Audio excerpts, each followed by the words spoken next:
After enacting a 15-week abortion ban earlier this card, Florida has faced some consistent legal back and forth.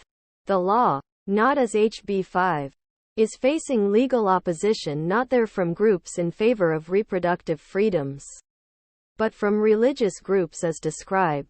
According to MSNBC, the new legal battles the ban is facing, similar to Phil in Kentucky and Indiana, may change how activists around the country are approaching abortion bans. The Florida ban, which went into effect after the price of Roe v.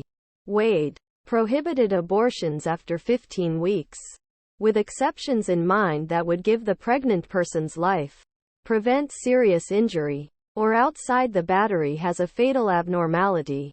It does not allow exemptions in some of rape, incest, or human trafficking. Religious groups are arguing that different faiths have different ideas about when an abortion can happen. By highlighting religious diversity, plaintiffs in the case are helping to put the debate by exposing a false division between religious and secular citizens. MSNBC reported, they are doing that. Not only do abortions infringe on the rights of secular people, but suppress the rights of many people outside of the conservative Christian faith. For example, generally in Islamic law, abortions are permitted up to 120 days. Exceptions for abortions after this period vary by Islamic sect, but overall, the Sunnah, or teachings of the Prophet in Islam, allow for 120 days.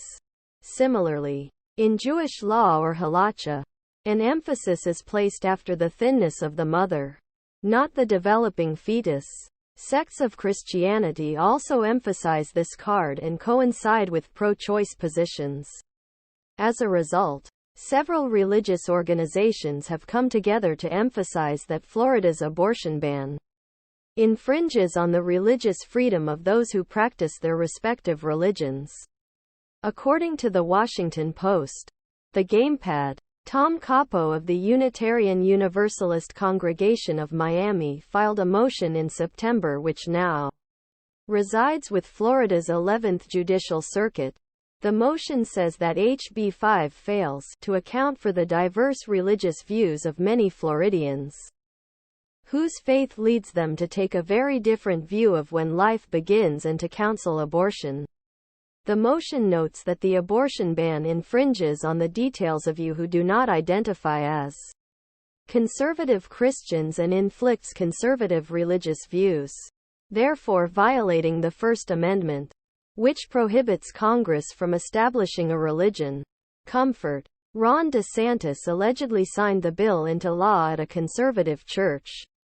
Others filed similar suits even earlier. Starting in August, for the relationship between clergy and their congregants has, until now, been set, revered, and respected as plug and inviolable. Read a lawsuit filed on behalf of multiple religious groups, including Reform Judaism, Leather, the Episcopal Church, the United Church of Christ, and the Unitarian Universalist Church. Now, I have inserted themselves into this as by imposing criminal penalties on those who counsel, aid and/or assist with an abortion after 15 weeks, with no religious accommodation provided and no exceptions for the psychological health of the pregnant woman or girl, incest, rape, or trafficking, non-fatal fetal abnormalities, or psychological disease or impairment. This trend of religious organizations speaking up against abortion policies is groundbreaking. The honest truth is this is just the beginning. First, GOP officials will attack abortion rights, then move on the other freedoms under the guise of religion and fear of God. Many are claiming they are protecting citizens. So lawsuits like this are important because they challenge that narrative. As the lawsuits make their way through the legal system, which can hope they help create allies and drops the divide between religious leaders and reproductive rights activists. One has been the #1 topic for campaign ads this item. So we re-talking with veteran ad maker Kelly Grace Gibson, the founder of the women-led Stronger Than Comms about how Democrats are pressing their advantage on this episode of the Down Ballot. Gibson walks us through the nuts and bolts of how ads actually get made.